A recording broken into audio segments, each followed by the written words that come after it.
Hi again, guys. Welcome to my second channel, dedicated to digital Lego builds. Today, I'll be showing you how to build the Warden. As always, I plan to recreate this in real life, but I'm still gathering the necessary parts.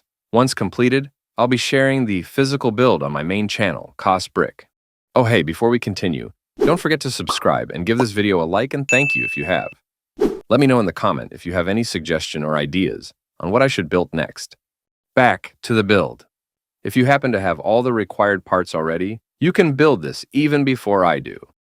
A big shout out to BrickMine. This design is inspired by their Warden video. I'm a big fan of their stop motion work, so be sure to check out their channel. The link is in the description. So, without further ado, enjoy the tutorial, enjoy the build, and thank you for watching.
And there you have it. If you enjoyed this video, don't forget to subscribe and give it a like. Until next time, stay awesome and keep on bricking.